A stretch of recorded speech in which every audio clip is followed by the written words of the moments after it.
আসসালামু আলাইকুম। আমন্ত্রণ বাংলা ভিশন সংবাদে। আপনাদের সাথে আছি আমি মোহাম্মদ ইব্রাহিম। শুরুতেই বিআরবি ক্যাবলস সংবাদ শিরোনাম। সংলাপ নিয়ে ধূম্রজাল নেই, নির্বাচনের পর প্রয়োজন নেই রাজনৈতিক দলের সাথে বৈঠক, বললেন ওবায়দুল কাদের। সংরক্ষিত নারী আসনে মনোনয়ন ফর্ম বিতরণ শুরু। সংলাপের আগে জাতির কাছে ক্ষমা চাইতে হবে সরকারকে, বললেন মির্জা ফখরুল। হত্যা, লুটপাটের মাধ্যমে নৈরাজ্যকর পরিস্থিতির অভিযোগ। একাদশ জাতীয় নির্বাচনে কমিশনের অবস্থান ছিল লজ্জাজনক, বিতর্কিত আইন শৃঙ্খলা বাহিনীর ভূমিকা, প্রতিবেদন টিআইবির।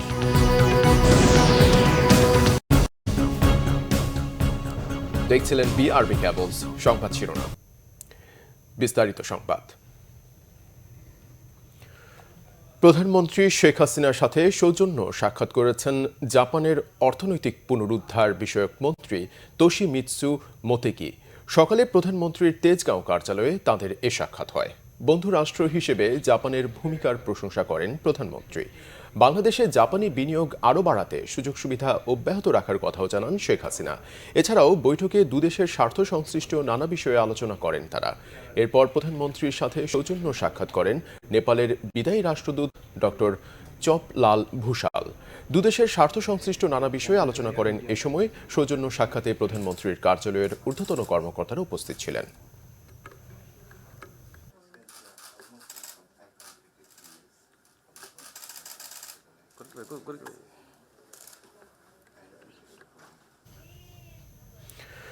আওয়ামী লীগের সাধারণ সম্পাদক ওবায়দুল কাদের বলেছেন, সংলাপ নিয়ে ধূম্রজালের কিছু নেই।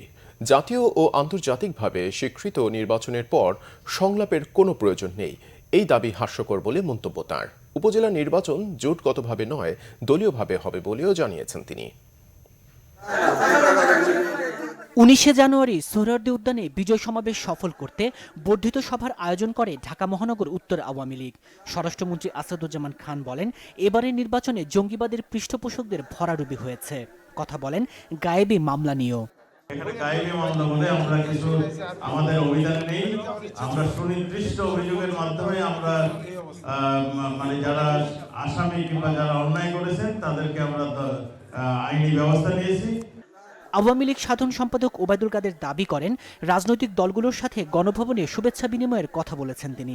প্রশ্ন রাখেন, এখানে সংলাপের প্রসঙ্গ কেন এলো। পরামর্শ দেন, সমাবেশের দিন পুরোপুরি স্বস্তি দিতে না পারলেও দুর্ভোগ যতটা সম্ভব যেন কম হয় সেদিকে নেতাকর্মীদের সতর্ক থাকার। ঐক্যফ্রন্ট, যুক্তফ্রন্ট, বিএনপি সহ বামপন্থী দল, ইসলামী দল মিলে 75টি দলের সঙ্গে তিনি বিভিন্ন পর্যায়ে সংলাপ করেছেন। সেই দলগুলোকে তাদের নেতৃবৃন্দকে আবারও গণভবনে তিনি আমন্ত্রণ জানাতে চান শুভেচ্ছা বিনিময়ের জন্য। আমন্ত্রণ জানানোর অর্থ সংলাপ নয়। আর সংলাপ, নির্বাচন নিয়ে সংলাপের কোনো প্রয়োজনও নেই। এ নিয়ে ধূম্রজাল কেন হবে? আমরা তো সংলাপ শব্দটি উচ্চারণ করি। এদিকে একাদশ সংসদে সংরক্ষিত নারী আসনের জন্য দলীয় মনোনয়ন ফর্ম বিক্রি শুরু করেছে আওয়ামী লীগ। ধানমন্ডি কার্যালয়ে এ কার্যক্রমের উদ্বোধন করেন দলের সাধারণ সম্পাদক। মনোনয়ন ফর্ম সংগ্রহ করতে সকাল থেকেই ধানমন্ডি কার্যালয়ে জড়ো হন মনোনয়ন প্রার্থীরা। তাইমুর রশিদ, বাংলা ভিশন, ঢাকা। আলোচনা কিংবা সংলাপের আগে ভোট নিয়ে জাতির সাথে প্রতারণার জন্য সরকারকে ক্ষমা চাওয়ার কথা বলেছেন বিএনপি মহাসচিব মির্জা ফখরুল ইসলাম আলমগীর। তিনি অভিযোগ করেন, 30 ডিসেম্বরের পর থেকে সারা দেশে বিরোধী মতের নেতাকর্মীদের ওপর নতুন করে নির্যাতনের খড়গ নেমে এসেছে। হত্যা, লুটপাটের মাধ্যমে তৈরি করা হয়েছে নৈরাজ্যকর পরিস্থিতি। যশোর উপশহরের যুবদল নেতা আহত ফয়সালকে দেখতে ঢাকা মেডিকেল কলেজ হাসপাতালে যান বিএনপি মহাসচিব মির্জা ফখরুল ইসলাম আলমগীর। নির্বাচনের পরদিন সরকারি দলের নেতা কর্মীদের হাতে তিনি নির্যাতিত হয়েছেন বলে অভিযোগ বিএনপি মহাসচিবের। প্রত্যেকটি জেলায়, উপজেলায়, কেন্দ্রে, ইউনিয়নে বিরোধী মত যারা আছে তাদেরকে খুঁজে খুঁজে বের করা, তাদেরকে অত্যাচার করা, শারীরিক নির্যাতন, দৈহিক নির্যাতন, খুন, তাদের বাড়িঘর দখল করা, লুট করা, দোকানপাট লুট করা, একটা চরম নৈরাজ্যকর পরিস্থিতি সৃষ্টি করেছে। আজকে মানুষগুলোকে গিনিপিগ হিসেবে ব্যবহার করে তারা তাদের কাজ করছে এবং তাদের নিজেদের সম্পদ বৃদ্ধি করা, জনগণের অধিকারকে ক্ষুণ্ণ করা এবং বিদেশি প্রভুদের মনতুষ্টির জন্য তারা এসবগুলো কাজ করছে। নির্বাচন পরবর্তী সংলাপের বিষয়ে কথা বলেন তিনি।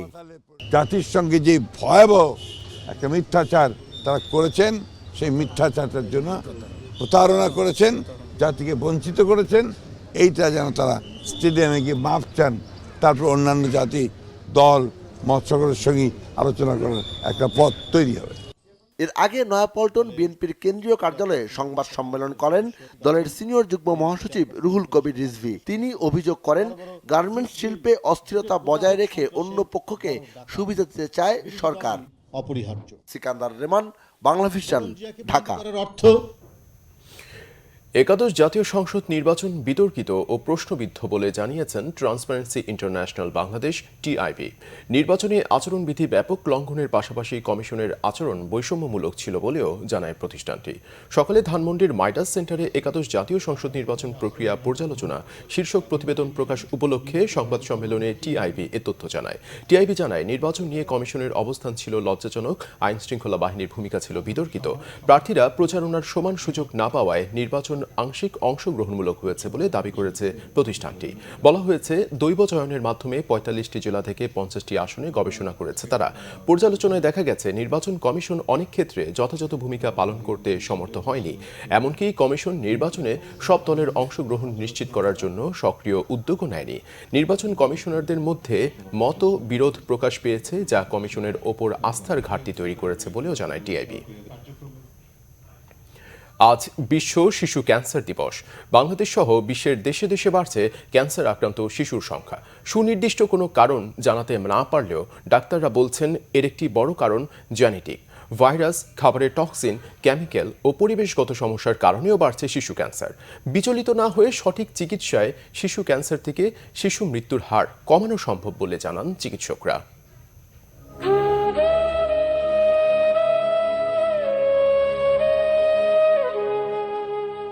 মায়াবী চোখে তাকিয়ে থাকা মেয়েটির নাম প্রাপ্তি। ক্যান্সার কি জানে না ক্লাস 1-এ পড়া প্রাপ্তি, কিন্তু ক্যান্সার ঠিকই বাসা বেঁধেছে তার শরীরে। ছোট্ট এ শরীরে দেয়া হয়েছে কেমো।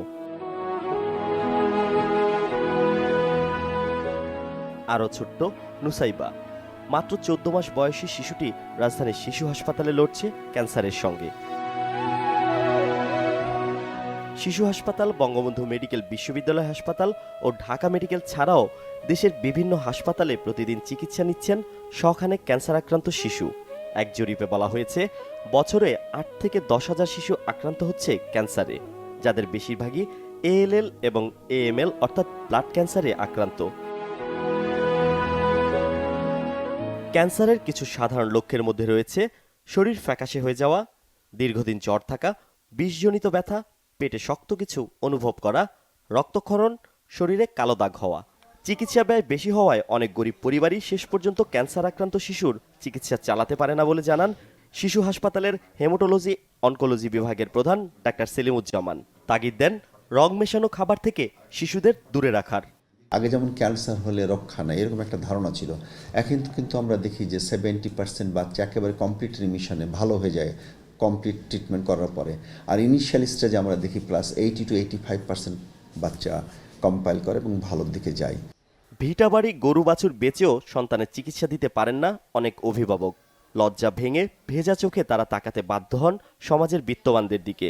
প্রথম অবস্থা যে অবস্থা ছিল এখন মোটামুটি ভালোই আছে। যে কেমোটেমোগুলো পাওয়ার পরে একটু অসুস্থ হয়, পরে আবার মানে সুস্থ হয় আর কি। আমাদের অর্থনৈতিক অবস্থা অত ভালো না, যে আমি খরচ চালাই নিতে পারবো।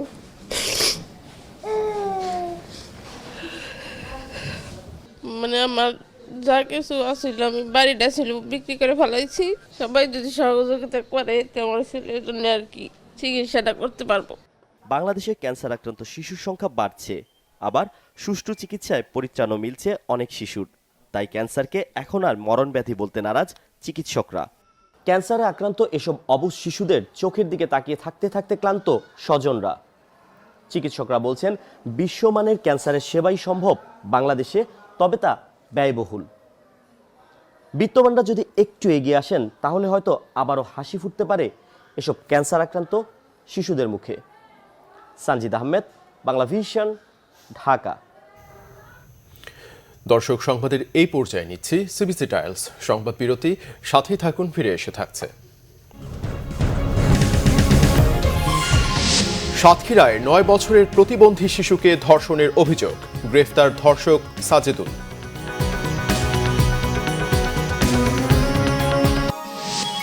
আপনারা দেখছেন বাংলা ভিশন সংবাদ।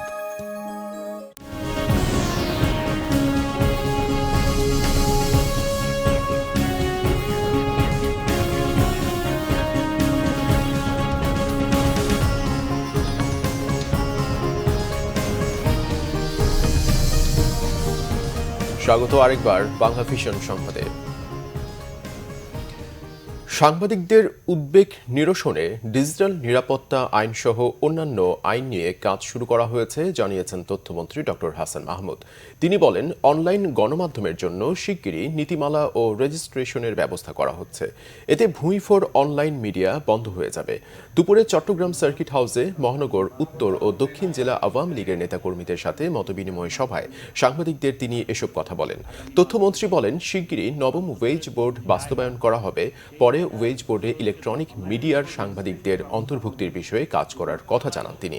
যেসব গণমাধ্যম ওয়েজ বোর্ড বাস্তবায়নের ঘোষণা দিয়েও বাস্তবায়ন করছে না, সেটি তদারকি করা হবে বলেও জানান তথ্যমন্ত্রী। সাতক্ষীরায় 9 বছরের প্রতিবন্ধী এক শিশুকে ধর্ষণের অভিযোগ পাওয়া গেছে। গ্রেফতার করা হয়েছে ধর্ষক সাজিদুল ইসলামকে। সদর থানার ওসি মোস্তাফিজুর রহমান জানান, সোমবার সন্ধ্যায় শহরের তালতলা হাই স্কুল সংলগ্ন এলাকায় ধর্ষক সাজিদুলের বাড়িতে এ ঘটনা ঘটে। এ ঘটনায় শিশুটির বাবা আব্দুল লতিফ মামলা করলে গ্রেফতার করা হয় ধর্ষক সাজিদুলকে। নির্যাতিত শিশুর চিকিৎসা চলছে সদর হাসপাতালে। নির্যাতিত মেয়েটির বাবা জানান, প্রতিবন্ধী মেয়েকে বাড়িতে একা রেখে কাজে গেলে প্রতিবেশী ইন্তাজ আলীর ছেলে সাজিদুল মেয়েটিকে নিজ বাড়িতে নিয়ে যায়। বাড়িতে প্রতিবন্ধী মেয়েটিকে না পেয়ে প্রতিবেশীদের সহায়তায় সাজিদুলের বাড়ির থেকে ধর্ষণ হওয়া মেয়েকে উদ্ধার করে তার পিতামাতা। সে সময় অসুস্থ মেয়েকে হাসপাতালে নেওয়ার সময়ে বাধা দেওয়া সহ তাদের ওপর হামলা চালায় বলেও অভিযোগ করেছে শিশুটির পরিবার। এতে আহত হন শিশুটির বাবা সহ আরও 2 জন। মাঘের শুরুতে উত্তরাঞ্চলের আবহাওয়া এখন বেশ বৈরী। দিনে তেমন ঠান্ডা না থাকলেও রাতে জেঁকে বসছে শীত। আবহাওয়ার এ তারতম্যের সাথে রংপুর ও গাইবান্ধায় পাল্লা দিয়ে বেড়েছে শীতজনিত রোগ। বেশি আক্রান্ত শিশু ও বৃদ্ধরা। রোগীর চাপ সামলাতে হিমশিম খাচ্ছে হাসপাতাল কর্তৃপক্ষ। এবারের মাঘের শীত অনেকটাই অচেনা লাগছে উত্তরের মানুষের কাছে। এখন আর দিনরাত 24 ঘন্টায় শীত নেই। রাতে প্রচণ্ড ঠান্ডা থাকলেও দিনে লাগছে বেশ গরম। আবহাওয়ার এই তারতম্যের কারণে রংপুরে বেড়েছে শীতজনিত রোগের প্রকোপ। রংপুর মেডিকেল কলেজ হাসপাতালে তিল পরিমাণ ঠাঁই নেই। ওয়ার্ডে জায়গা না হওয়ায় মেঝে ও বারান্দায় চিকিৎসা নিচ্ছেন অনেকেই। পরশুদিন থেকে পাতলা পায়খানা, এই জন্যে কালকে নিয়ে যাচ্ছি। বড় ডাক্তার যে আসে তাদের বলা হলো যে, স্যার আমার বাচ্চা তো অসুস্থ হইতেছে, তো একটু ভালো করে দেখেন। ভালো করে কিভাবে দেখবো, কিভাবে দেখতে বলেন আমাকে? কাশ, জ্বর আর ওই শ্বাসকষ্ট। ধারণ ক্ষমতার 2 গুণ বেশি রোগীকে সেবা দিতে হিমশিম খাচ্ছে কর্তৃপক্ষ। আক্রান্তদের নিয়মিত ওষুধ খাওয়া, পুষ্টিকর খাবার ও গরম কাপড় পরার পরামর্শ দিয়েছেন চিকিৎসকরা। 5টা ওয়ার্ড মিলে 392টা রোগী ভর্তি আছে এবং বিছানা ছাড়াও নিচে আছে। আমাদের জায়গার স্বল্পতার জন্য ডাক্তাররা যারা আছেন সে ডাক্তাররা চেষ্টা করতেছে। আবহাওয়ার পরিবর্তনের কারণে যে সমস্ত অসুবিধা হয় শরীরে, সেগুলো থেকে নিজেকে একটু সতর্কভাবে চলতে হবে, যেন ধুলাবালি বেশি না লাগে, ধোঁয়া বেশি না লাগে। দিনের চেয়ে রাত বড় হওয়ায় রাতে বেশি ঠান্ডা অনুভূত হচ্ছে বলে জানিয়েছেন আবহাওয়াবিদরা। সূর্যটা খারাপভাবে কিরণ না দিয়ে কোনাকুনিভাবে কিরণ দিচ্ছে।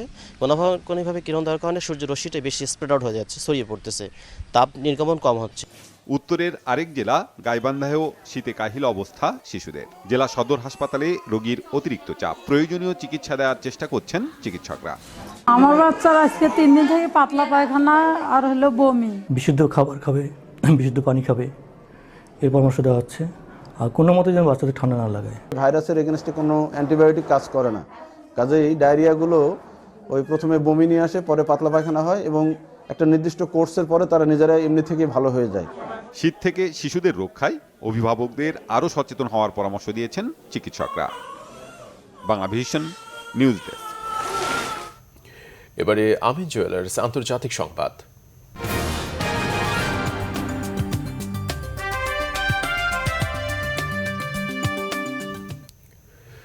ব্রেক্সিটের ভবিষ্যৎ নির্ধারণে ব্রিটিশ পার্লামেন্টে ভোটাভুটি হতে যাচ্ছে আজ। ইউরোপীয় ইউনিয়ন থেকে ব্রিটেনের বেরিয়ে যাওয়ার এ চুক্তি পাশের মধ্য দিয়ে চলমান বিতর্কের অবসান হবে, অথবা প্রত্যাখ্যানের মাধ্যমে নাটকীয়তা আরও বাড়বে বলে মনে করছে বিশ্লেষকরা। যুক্তরাজ্যের স্থানীয় সময়ে আজ সন্ধ্যায় পার্লামেন্টে ব্রিটিশ আইন প্রণেতাদের উপস্থিতিতে এ ভোট অনুষ্ঠিত হবে। যদিও এক মাস আগে এ ভোটাভুটি হওয়ার কথা ছিল, সোমবার প্রধানমন্ত্রী থেরেসা মে হুঁশিয়ারি দিয়ে বলেন, পার্লামেন্ট সদস্যরা যদি ব্রেক্সিট চুক্তি অনুমোদন না করেন তাহলে চুক্তিবিহীন বিচ্ছেদের ঝুঁকি তৈরি হবে। আর এদিকে ব্রেক্সিট নিয়ে এক খসড়া চুক্তির ব্যাপারে আশ্বাসসূচক চিঠি প্রকাশ করেছেন ঊর্ধ্বতন ইউরোপীয় কর্মকর্তারা। চিঠিতে বলা হয়, ইউরোপীয় ইউনিয়ন থেকে ব্রিটেনের বেরিয়ে যাওয়ার পর আইরিশ সীমান্তে যাতে তল্লাশি এড়ানো যায় সেজন্য তারা কোনো বিতর্কিত ব্যবস্থা চালু করতে চান না। তবে বিরোধিতার মুখে পড়ে ব্রিটিশ প্রধানমন্ত্রী থেরেসা মের আনা ওই প্রস্তাব আজ পার্লামেন্টে হেরে যাবে বলে অনুমান করা। শেষ করছি বিআরবি কেবলস শিরোনামগুলো আরেকবার জানিয়ে দিয়ে। সংলাপ নিয়ে ধূম্রজাল নেই, নির্বাচনের পর প্রয়োজন নেই রাজনৈতিক দলের সাথে বৈঠক, বললেন ওবায়দুল কাদের। সংরক্ষিত নারী আসনে মনোনয়ন ফর্ম বিতরণ শুরু। সংলাপের আগে জাতির কাছে ক্ষমা চাইতে হবে সরকারকে, বললেন মির্জা ফখরুল। হত্যা, লুটপাটের মাধ্যমে নৈরাজ্যকর পরিস্থিতির অভিযোগ। একাদশ জাতীয় নির্বাচনে কমিশনের অবস্থান ছিল লজ্জাজনক, বিতর্কিত আইন শৃঙ্খলা বাহিনীর ভূমিকা, প্রতিবেদন টিআইবির।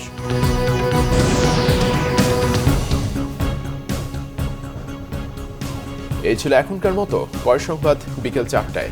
এর আগে 3টায় রয়েছে নিউজ টপ 10, দেখার আমন্ত্রণ রইল। এছাড়া ফেসবুকে বাংলা ভিশন সংবাদ সরাসরি দেখতে লগ ইন করতে পারেন facebook.com/বাংলাভিশনে। এতক্ষণ সাথে থাকায় ধন্যবাদ।